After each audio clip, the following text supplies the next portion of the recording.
to our channel. Today Bible verse in Tamil.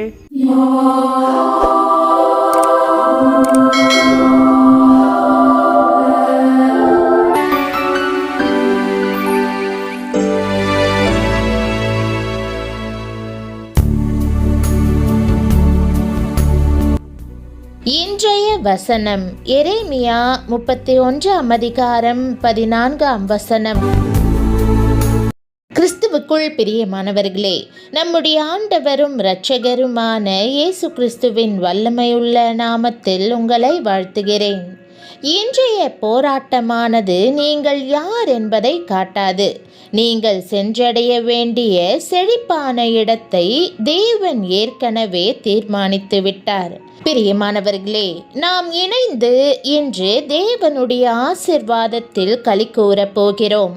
கர்த்தர் ஆசாரியர்களின் ஆத்துமாவை கொழுமையானவைகளினால் பூரிப்பாக்குவேன். என் ஜனங்கள் நான் அளிக்கும் நன்மையினால் திருப்தியாவார்கள் என்று இன்று வாக்கு கொடுக்கிறார். ஆண்டவர் ஆசிர்வதிக்கும் போது அவர் கொஞ்சமாய் அல்ல, பூரணமாய் ஆசிர்வதிக்கிறார். அவரது ஜனங்களை எப்போது அல்லது எப்படி ஆசிர்வதிக்க வேண்டும் என்று யாரும் அவருக்கு போதிக்கவோ கட்டளையிடவோ அவசியமில்லை. அவர்களை எப்படி பராமரிக்க வேண்டும் என்று அவர் அறிந்திருக்கிறார்.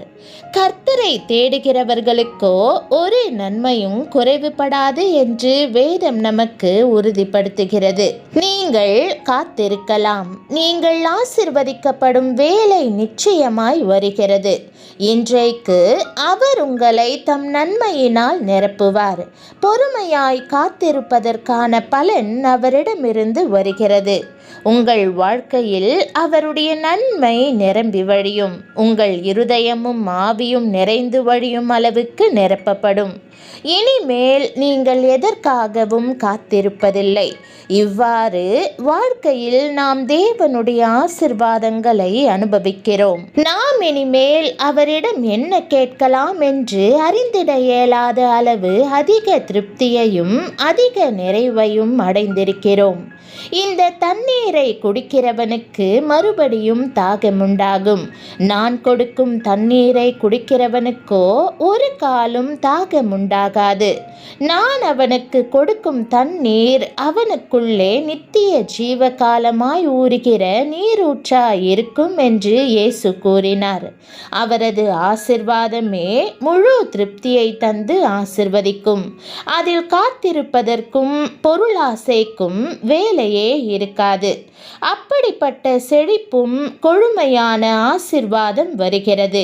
தேவன் நம்மை அவரது ராஜரீக ஆசாரிய கூட்டமாக அவரை துதிக்கும்படி அவருக்கு சொந்தமானவர்களாக தெரிந்து கொண்டிருக்கிறார் என்று வேதம் கூறுகிறது. நீங்கள் அவரை தெரிந்து கொண்டு அவரை பற்றி கொண்டிருப்பதால் தேவனுடைய ராஜரீக ஆசாரியராக இருக்கிறீர்கள். அப்படிப்பட்ட மக்கள் மேல் தேவன் பிரியமாய் இருக்கிறார். அவர்களை தம் கொழுமையான ஆசிர்வாதங்களினால் செழிப்பினால் நிரப்புகிறார். சிலர் இது உன் விதி, இப்படி அழிந்து போவது உன் விதி என்று கூறலாம். ஆனால் உங்கள் விதி ஆண்டவர் உங்களை பரிபூரணமாக ஆசிர்வதிப்பார் என்று கூறுகிறது. ஆமேன். அதுவே உங்கள் இறுதியான விதியாக இருக்கும். யாக்கோபை பாருங்கள். தனிமையின் வழியாக உபத்திரவத்தின் வழியாக கடந்து சென்று கொண்டிருந்த அவன் கர்த்தரை சார்ந்து அவரை நோக்கி பார்த்தான். அப்போது கர்த்தர், நான் உன்னை பூமியின் தூளை போலாக்குவேன். உன் சந்ததியார் பூமியின் தூளை போல பெருகுவார்கள். நான் இந்த தேசத்தை உனக்கு தருவேன். நீ வடக்கிலும் தெற்கிலும் கிழக்கிலும் மேற்கிலும் பெருகுவாய் என்று கூறினார். அவ்வளவு பலத்த ஆசிர்வாதம். இன்று யாக்கோபிலிருந்து அதை காண்கிறோம். இஸ்ரவேலின் சந்ததி முழுமையும் உலகிற்கு ஆசிர்வாதமாக உள்ளது. ஆமேன். அப்படிப்பட்ட ஆசிர்வாதம் வருகிறது. இறுதியாக அந்த செழிப்பான இடத்திற்கு ஆண்டவர் உங்களை கொண்டு வந்து சேர்ப்பார். ஆகவே இன்றைய உபத்திரவங்களை குறித்து கவலைப்படாதீர்கள். தேவனுடைய கரத்தை இறுக பற்றி கொள்வோம். பிரியமானவர்களே, எல்லா நன்மைகளையும் கிருபையையும் பெற்றுக்கொள்வதற்காக நாம் ஆண்டவர் பக்கமாய் திரும்ப வேண்டும். அவரை அனுதினமும் தவறாமல் தேடும் வழக்கம் உங்களுக்கு இருக்கிறதா? ஆண்டவரை தேடி ஒவ்வொரு நாளையும் ஆரம்பிப்பது முக்கியம்.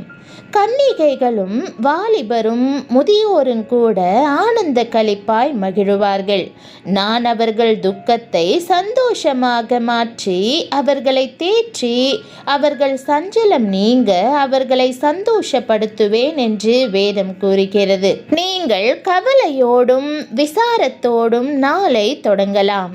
இன்றைக்கு நான் இதை செய்ய வேண்டும், இவரை பார்க்க வேண்டும், அவர் என்ன சொல்ல போகிறாரோ என்று நீங்கள் நினைக்கலாம்.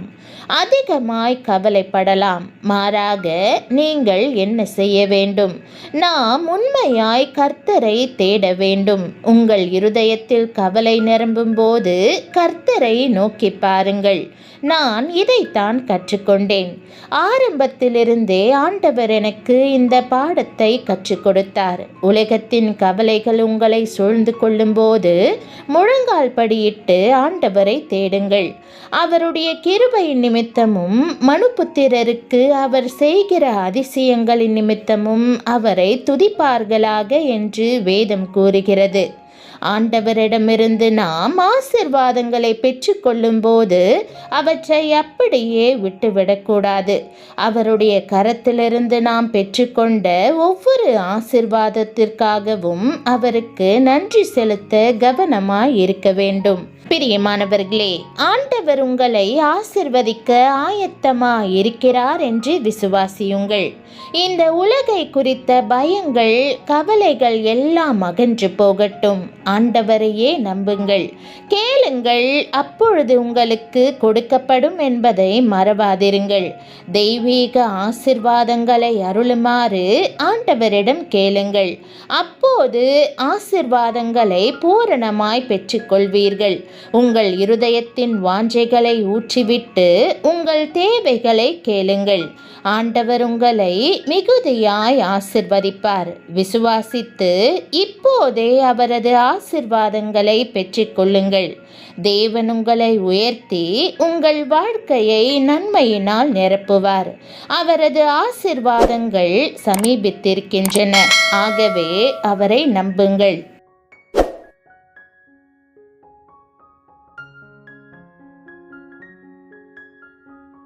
ஜெபம். அன்பின் பரம தகப்பனே, உம்முடைய நன்மையினால் என்னை திருப்தியாக்குவதாக கொடுத்த வாக்குதத்தத்திற்காக உமக்கு நன்றி செலுத்துகிறேன்.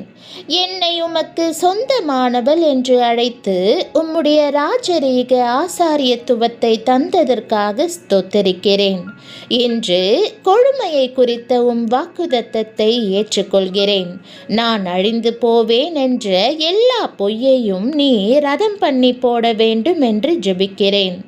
உபத்திரவங்களை தாண்டி நீர் வாக்கு பண்ணிய கொழுமையான திருப்திக்குள் கடந்து சென்று உம் கரத்தை உறுதியாய் பற்றி கொள்ள எனக்கு உதவி செய்யும். உம்மையே முழு மனதுடன் நம்புகிறேன். என் தேவைகள் எல்லாவற்றையும் பாரங்களையும் நீரே அறிந்திருக்கிறீர். என் துக்கத்தை சந்தோஷமாக மாற்றுவதற்கு உம்மால் மாத்திரமே முடியும். ஆகவே தாழ்மையுடன் உம்முடைய சிங்காசனத்தின் முன்பு வந்து என் கவலைகளை உம்மீது வைக்கிறேன். என் இருதயத்திலிருந்து எல்லா பயத்தையும் அகற்றி என் வாழ்க்கையை உம்முடைய பிரசன்னத்தாலும் சந்தோஷத்தாலும் நிரப்பும். உம்முடைய சமூகத்தில் ஆனந்தம் உண்டு. நான் எப்போதும் முழு இருதயத்தோடு உம்மை தேடவும் உம்மில் களிகூரவும் உம்முடைய நன்மையாலும் கிருபையாலும் அளவில்லாமல் ஆசிர்வதிக்கப்படவும் உதவ வேண்டும் என்று இயேசுவின் நாமத்தில் ஜெபிக்கிறேன் நல்ல பிதாவே, ஆமேன். தேவனுடைய நாமம் மகிமைப்படுவதாக. ஆமேன்.